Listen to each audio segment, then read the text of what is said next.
Habari za asubuhi. Leo ni tarehe 5 ya mwezi wa 6, 2025.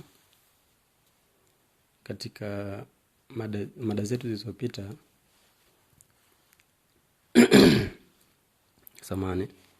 katika mada zetu zilizopita tangu tarehe 1 tumeangalia blockchain ni nini. Tukaangalia DeFi, tukaangalia staking, na tukaangalia smart contract. Smart contract tukaangalia na DeFi hybrid contract, ambao ni aina mojawapo ya smart contract. Sasa hapa kwenye screen yako unaona hapa pameandikwa Bitnex wallet au Binex wallet. Hapa chini kuna Binex News. Kwa hili jukwaa linaitwa Binex. Ni jukwaa linalotoa mikopo. Sasa nataka tuliangalia kwa kina, tujaribu kulielewa. Sasa hebu tuanze.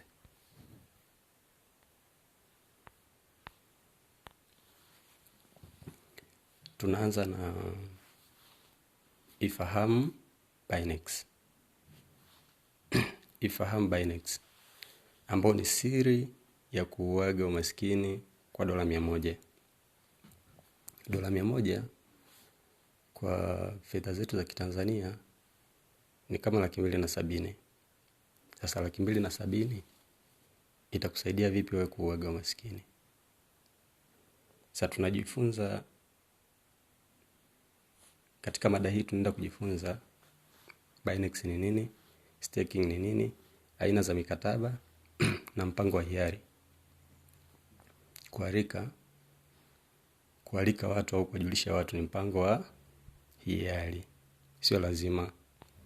Hebu tuanze na maana. Binex ni nini? Jina Binex limeanza mwaka jana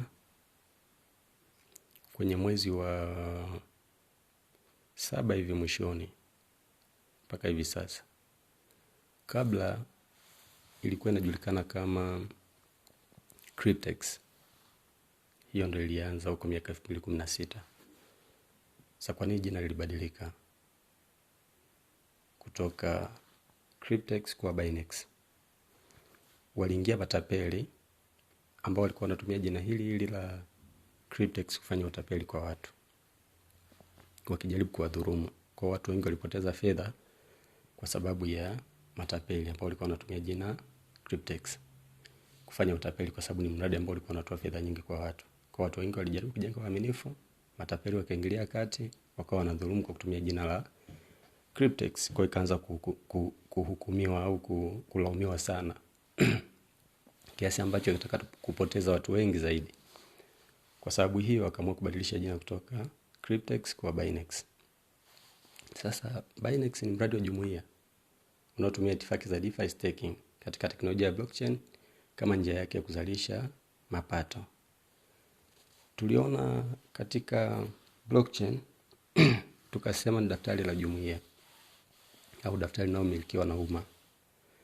Kama daftari linalomilikiwa na umma, na huu tunasema ni mradi wa jumuiya kwa maana kwamba unafanya kazi ndani ya blockchain, lakini unatumia DeFi, fedha zilizogatuliwa. Lakini pia inatumia staking kufungia fedha. Sasa hayo yote yanafanyikaje? Hebu tuende tukaone. Kwa Binex inadumisha uhusiano na mabenki, kampuni za bima na wamiliki wa account. Kwa kuna hao watu watatu: benki, bima na wamiliki wa account, wakifanya kazi pamoja na wote kupata faida. Binex inatoa mikataba ya kipekee.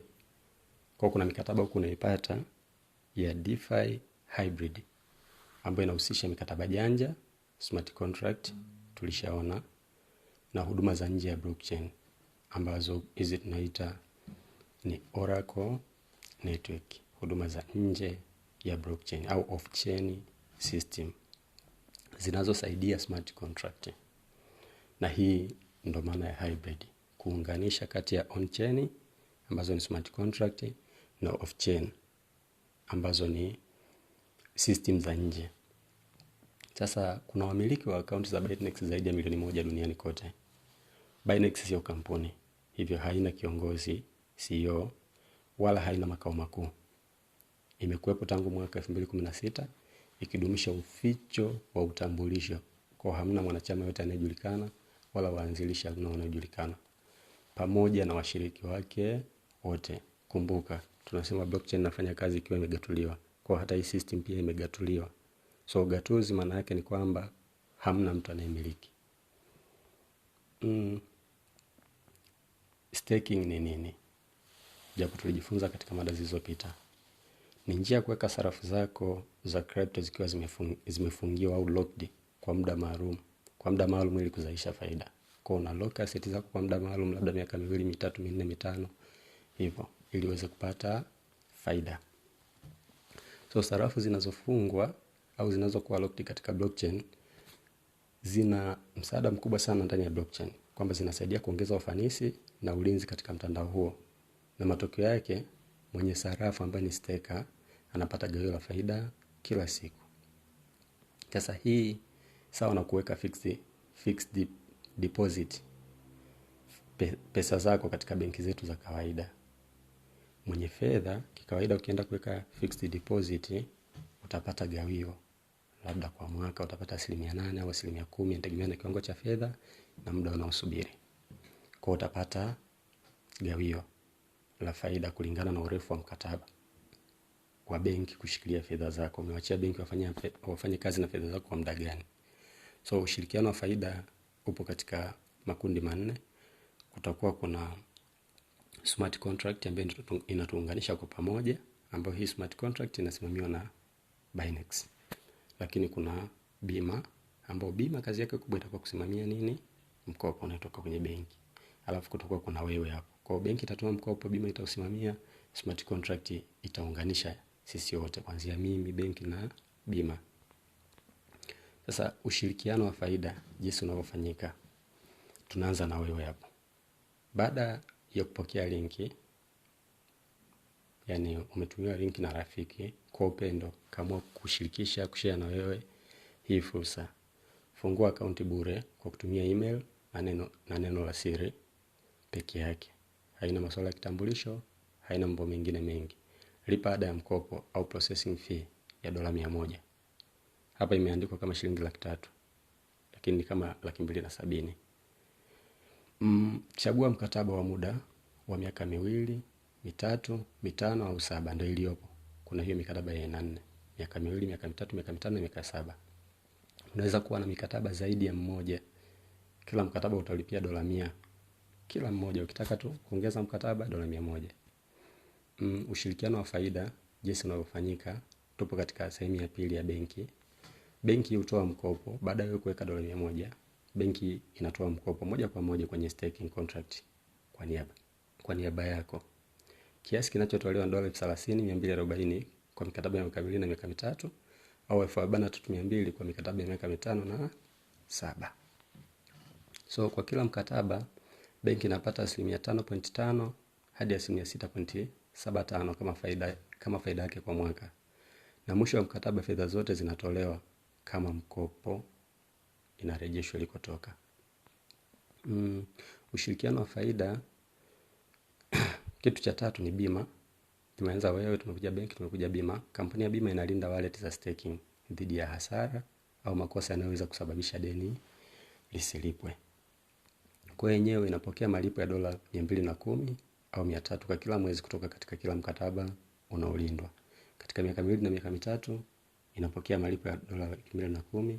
Kwa miaka 5 na 7 inapokea $300. Hii inaondoa hatari yoyote dhidi ya fedha za benki washiriki, ili benki zisiwe na wasiwasi. Zinategemea bima kwamba italipa endapo hasara itatokea. Ushirikiano wa faida. Kitu cha 4 ni smart contract. Hii hufanya mahesabu ya faida yako ya kila siku na kuifanyia auto compounding. Auto compounding nitaizungumzia katika mada zijazo. Nitaizungumzia vizuri zaidi. Auto compounding ni kitu gani, au compounding yenyewe mpaka auto compounding.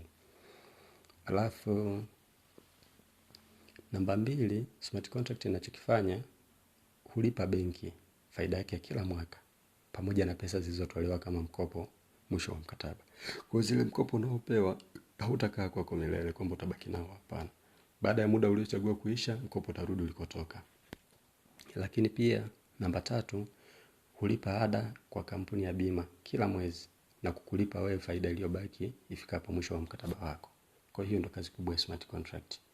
Hapa chagua mkataba, ukishajisajili una $100 yako, utachagua mkataba aidha wa miaka 2, ndio hii hapa kwa $100, hapa imeandikwa $100. Alafu kuna hiyo miaka 2 lakini ni special package $1000, unapata mikataba 15. Hapa kwenye 100 unapata mkataba mmoja huu hapa. Lakini hapa ni 15 contract kwa $1000. Alafu kuna miezi 36 sawa na miaka 3, $100 itakupa mkataba mmoja. Alafu kuna special package yake $1000 itakupa mikataba 15. Alafu kuna miezi 60 sawa na miaka 5, $100 itakupa mkataba mmoja. Na kuna miezi 84 sawa na miaka 7, $100 itakupa mkataba mmoja. Mkataba mmoja tu wa miaka 7. Kwa hiyo hayo ndo makundi ya mikataba yaliyopo. Kwa chagua mkataba hapa, hebu tuangalie mkataba wa miaka 2 utakunufaishaje wewe. Mkopo utakuwa ni $30,240 kwa $100. Matarajio ni $22,000 baada ya mkataba kuisha. Sawa na karibia milioni 50 hivi. Milioni 50 na kidogo. Lakini miaka 3 kwa $100 utapata mkopo wa $30,240. Baada ya mkataba kuisha utapata $35,000 sawa na milioni 90 au 85 za Kitanzania. Miaka 5 utapata mkopo wa $43,200 ambayo mkopo wake $43,200 kwa $100, ila return yake baada ya muda kuisha ni $471,000. $471,000 kwa mkataba ndio utakayoipata wewe. Hii sawa na zaidi ya shilingi bilioni 1.2. Lakini kuna mkataba wa miaka 7 hapa. $100 atakupatia mkopo wa $43,200. $43,200 tukizungumzia ni zaidi ya milioni 110. Na $30,200 ni zaidi ya $75,000. Zaidi ya fedha za Tanzania milioni 75. Hapa milioni 110. Lakini baada ya mkataba wa miaka 7 kuisha, miaka 7 ukivumilia utapata hizi hapa kwa mkataba $1,500,000. Hapa ni zaidi ya B3 za Tanzania. Sasa kumbuka, hautaruhusiwa kuwa na zaidi ya akaunti moja. Lakini katika akaunti moja ulionayo unaweza kuwa na mikataba zaidi ya mmoja. Yaani ndani ya akaunti yako moja miliki mikataba mingi, ila sio kwamba uwe na akaunti nyingi. Kwa chagua mkataba. Sehemu ya pili kuna kitu kinaitwa special package. Special package kuna miaka 2 na miaka 3 pekee. Kwa miaka 2 unapata mkopo wa $453,600. Hii ikiwa staked ndani ya miaka 2 utapata $330,000. $330,000 tunazungumzia ni kwenye fedha zetu za Tanzania ni kama milioni 800 plus. Ila $1,000 ni $270,000. Kwa ukitoa $270,000 una uwezo wa kupata milioni 800 baada ya miaka 2. Au milioni 2 na sio $270,000, milioni 2 na $700,000. Kutoa pia milioni 2 na $700,000 nyingine kwa miaka 3 utapata mkopo, miaka 3 utapata mkopo wa $453,600 ambao unanyoa utafungwa ndani ya miaka 3. Baada ya miaka 3 utapata 35,000 mara 15 utapata $525,000. $525,000 ni sawa na B1.3 hivi za Tanzania. Kwa kuendelea kuna mpango wa kushirikisha. Hii ni hiari. Tulisema ni hiari. Haulazimishwi kumshirikisha mtu yoyote yule. Baada ya kujiunga unaweza kukaa kimya, ukatulia, ukasubiri ukapata fedha zako, maisha mengine yakaendelea. Lakini tunajijua wengi hali zetu za kiuchumi ni mbaya. Mtaji wa 270,000 watu wengi unaoishi nao una uhakika kwamba wanayo. Sasa hivi kwa nini usimwambie rafiki yako naye akaweza kunufaika na mpango huu? Au tu ukae usubiri peke yako upate, basi uvimbe mtaani kwamba una fedha nyingi, watu wengine hawana. Wewe linakusaidia nini hilo? Kwani hizo fedha wewe ulikuwa unazitoa mfukoni kwako, umlipe yeye? Si analipwa na mfumo kama ambavyo wewe unalipwa na mfumo? Mwambie. Kama atakuelewa, it's okay. Atakushukuru baadaye akija kupata hizo fedha, maisha yake yakibadilika, atakwambia asante ndugu yangu. Na kitu kizuri zaidi katika maisha tunayoishi ni kuweza kuwasaidia watu wengine, pia kuwasaidia watu wengine pia kupiga hatua. Yaani umuone, wewe ukiona unafanikiwa, maana yake msaidie na mtu mwingine pia aweze kufanikiwa. Kwa hiyo hili linafanyika kwa upendo, sio kwa lazima. Ni hiari. Hata mfumo wenyewe unasema kwamba si lazima kumshirikisha mtu yoyote. Sasa hapa direct commission, ambapo ukimwambia mtu, rafiki, ndugu na jamaa, kwenye $100 yako, yani ile $100 ambayo unaitoa, labda nijaribu kuizungumzia hiyo. $100 unayoitoa ni kwa ajili ya kufanya tu mfumo uwe active, uwe hai. Baada ya mfumo kuwa hai, unakupa mkopo. Lakini hiyo 100 haiendi kwenye mfumo. Hapo ndiko ambako unaona wengi tutakuwa tunachanganya. Hiyo 100 haiendi kwenye mfumo kama mtaji wako. Hiyo 100 inagawiwa kwa watu yote mpaka inaisha na zaidi. Kuna $30 ambao ni 30% ya $100 zitaenda kwa mtu aliyekupa linki, aliyekuambia tu. Atapata $30. $30 kama 70 na zaidi, 75 hivi. Sasa kuna aliyemwalika yeye, kwamba yule aliyemwambiaga yeye, huyu aliyekuambia wewe, yeye atapata $5. Yule wa juu yake atapata $5 hivyo hivyo. Kwa hiyo itagawanywa $100 yako yote itaisha. Haitabaki hata 100 kwenye mfumo. Kwa mfumo utakapokupa $30,240, sio kwamba wenyewe umenufaika na $100 yako, hapana. Hujanufaika hata na shilingi yako. Hamna wamiliki kusema kuna mmiliki wa mfumo ambaye kanufaika na ile hela. Labda itafika muda atafunga kwa sababu kapata hela nyingi kutoka kwenu. Hamna hata shilingi moja. Kwa mfumo jinsi ambavyo iliandaliwa, ile smart contract ilivyoandaliwa, iliandaliwa kwa namna ambayo wewe unapoweka $100 unaonyesha commitment kwamba I'm ready, au $1,000 kwamba niko tayari hata mimi kuteki riski. Sio kwamba wao tu wawe tayari kukupa wewe fedha ambapo wewe hujatoa hata shilingi. Ila wewe kwa kutoa umeonyesha kwamba niko tayari kuteki riski. Kwa sababu hiyo na wenyewe pia watateki riski, watakupa ule mkopo kwenye akaunti yako.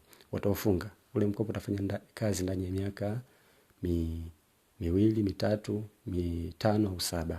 Na katika kipindi chote hicho utakuzalishia faida. Hiyo faida sasa ndio ambao utakuja kuruhusiwa kuitoa.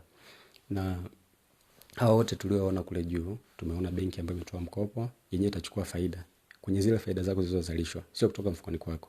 Itakuwa inakata $2,000 kila mwaka.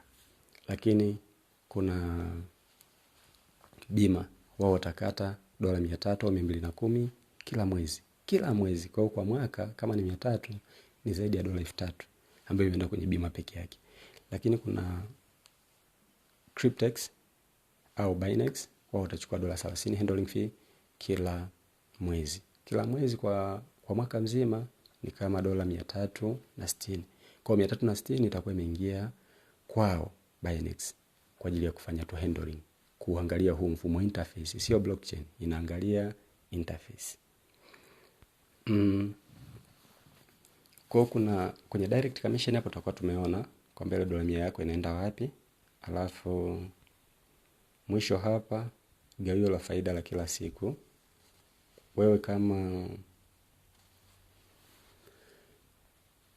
kama mwanachama unaweza pata gawio la faida la kila siku katika faida zilizozalishwa wale watu ambao uliwaambia waliopo chini yako.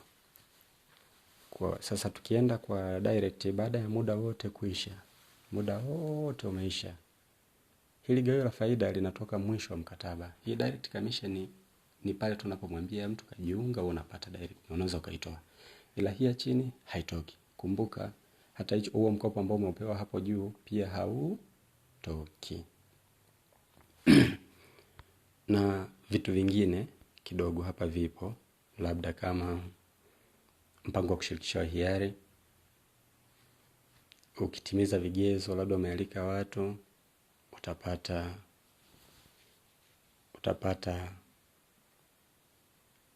labda ukafikisha watu 100 wenye angalau mkataba mmoja kila mmoja, wewe unaanza kuwa kiongozi, maana unakuwa na timu ya watu. Na timu yako ikifikia ujazo wa mikataba 100,000, maana utaanza kulipwa kila mwezi na kuna watu wanalipwa. Sasa huko kote mimi kote kusio interest yangu. Wala mimi sio mwalikaji mzuri, ila sio mshirikishaji mzuri wa watu, ila nyinyi kama ndugu zangu niliona ni jambo jema kuwashirikisha hii fursa. Nikasema nisiache tu nikabaki nayo mwenyewe. Mimi nimeanza mwaka jana mwezi wa 6 mwishoni 2025. Na hii ni 2026 mwezi wa 6 kwamba nimemaliza, naenda kumaliza mwaka hivi karibuni. Kwa kumbe nilijiunga na mkataba wa miaka 3. Kumbe mwakani tafikisha miaka 2. Mwaka unaofuata basi nitaanza kula matunda ya Binex. Lakini kwa mkataba wa miaka 2 nilianza Januari mwaka huu 2026. Kufikia 2028 Januari pia nitaanza kula matunda ya Binex. Sasa sikutamani kwamba nile matunda peke yangu, hali ya kuwa kuna ndugu zangu ambao nawajua pia wanaweza kunufaika na hiki. 270 sio kiasi ambacho umeweza kukosa. Take risk. Hiyo 270 kwa hali ya kawaida katika maisha yetu ya Tanzania haiwezi kukutoa. Yaani ukasema sasa imekubadilishia sana maisha. Ni kiwango kidogo sana cha pesa. So kwa maana hiyo jaribu kuiriski, iweke. Hebu chukulia tu kwamba hata kama ikipotea basi hamna shida. Lakini I'm not sure kama inaweza kupotea, haitapotea kama. Lazima utaivuna baada ya miaka yako 2 au miaka 3. Kwa hiyo inahitaji maamuzi ya ndani. Amua leo kuaga umaskini. Hebu nikuonyeshe hii kwenye huu mpango wa hiari ambao tumesema sio lazima kualika. Niko hapa kwenye frequently asked question. Maswali yanaulizwa zaidi kwenye mfumo. Nikienda hapa chini, do I have to recruit new member? Je, ni lazima nialike wanachama wapya hapa? Jibu ni nini? No. You do not necessarily have to participate in the referral program. Yaani hauhitajiki kabisa kumwalika mtu yeyote yule. Sio kwamba ni kitu kimetunga. Hapana. Yaani ningeweza nikakaa kimya, baada ya miaka 2, miaka 3, unashangaa maisha yangu yamebadilika, mnaanza kusema huyu ni Freemason, huyu ni nani? Kwa ni vitu ambavyo mngeweza mkatengeneza story nyingi. Sasa natoka huko kwenye hizo story, nataka niwaambie kwamba uwezekano wa wewe kupata pia upo. Watu wanaofanya huu mradi sio mpaka elimu, haihitaji uende darasani, inahitaji maamuzi ya ndani. Kwa hiyo nimejaribu kukuelezea yale mengine yote ya kule awali ili upate mwanga sasa kwenye hiki ambacho nimekuambia sasa hivi. Kwamba nikizungumzia blockchain wewe unaelewa blockchain ni nini. Nikizungumzia DeFi wewe unaelewa DeFi ni kitu gani. Nikizungumzia staking unaelewa staking ni kitu gani. Kwa nafikiri hapo utakuwa umepata idea. Nikizungumzia smart contract uelewe smart contract ni nini. Kwa ndo lengo la kupitisha kwenye zile lecture zote zilizopita. Sasa hebu nije kwenye precaution. Sio lazima. Na wewe uyajue hayo yote. Kwani ulikuwa unataka kwenda kumfundisha nani? Ulikuwa unataka kwenda kumfundisha nani? Ili uweze kumuelezea hayo yote. Haina haja. You can keep it to yourself. Kwamba wewe tayari unajua. Au la, ukiona kuna rafiki labda na uhitaji sana wa kuelewa, share hata audio zangu. Mwambie kwamba kuna hizi audio hapa, unaweza ukajifunza, kuna kitu kinafanya. Kama atakuelewa it's okay, kama atakataa it's okay, lakini better nimemwambia akakataa kuliko sijawahi kusema kabisa. Nikikwambia ukikataa leo, baada ya miaka 2, baada ya miaka 3 ukiniona maisha yangu yamebadilika, utakuwa unajua kwamba hizi fedha huyu jamaa katoa wapi. At least utakuwa na idea. Kwa hiyo tuachane na zile habari za kufikiria tu kila wakati, zile negativity of Freemason kwa wingi sana, hapana. Nafikiri kuna watu ambao wamenufaika sana na mradi, maarufu wengi, mmoja wapo labda naweza kuzungumzia kwa uchache ni mtu kama Chief Godlove. Chief Godlove anafanya hii kitu na hii ndio iliyomtoa. Inaonekana ni wale waanzilishi wa mapema miaka 2020 huko au 10 na walijiunga. So kwa maana hiyo wameshavuna fedha nyingi sana. Ndio maana mtu atakuwa na luxury, atanunua magari ya B kadhaa, anatamba nayo mtaani. Kwa sababu gani? Hizi fedha zinakuja tu kupitia mfumo, wala hazikuhitaji ukafanye kazi yoyote ile. Wewe baada ya kuweka mkataba unakaa unasubiri ule mkataba utawekwa kwenye staking. Tulishaizungumzia katika mada zangu zilizopita, nikakwambia jinsi gani unaweza ukalock fedha na ikatengeneza faida. Ni kama vile ulipoweka kwenye fixed deposit ukapata faida. Ndio hata staking kwenye blockchain pia inafanya hivyo hivyo. So asante sana kwa kunisikiliza. Nafikiri kama utakuwa na swali lolote lile usisite kuuliza. Na hapa kuna swali linauliza, je, Binance ni benki? Hapana. Binance sio benki. Hapa anasema ni independent and free group of thriving network of expert. Kwa hao ni wataalamu. Ni group la wataalamu wa kujitegemea na ambao wako huru. Na wenyewe ukiwa mwanachama wa Binance anakuambia atakufungulia milango mingi ya fursa na sio benki. Sio benki, not a benki. Kwa Binance sio benki. Ile yenyewe itakutengenezea muunganiko kati ya benki, yenyewe ni smart contract, kwamba itakutengenezea muunganiko kati ya benki, bima na wewe hapo. Kwa nyinyi watatu mkiungana unaweza ukapata faida. Kwa hiyo ilikuwa ni mkusanyiko au wataalamu walikutana wakatengeneza huo mfumo ambao unajaribu kuleta ukombozi wa kiuchumi kwa wale watu wenye maisha ya chini. Japokuwa sio kwamba wenye maisha ya juu hawezi wakafanya, wanafanya. Hamna mtu aliyekatazwa.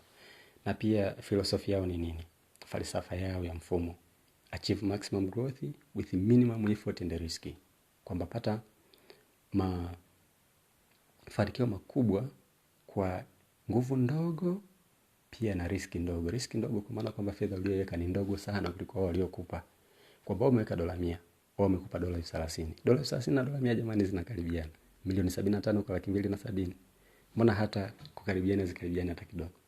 Sasa wewe 270 yako ndio unaiona ina thamani. Ile milioni 75 haina thamani. Au milioni 110 haina thamani.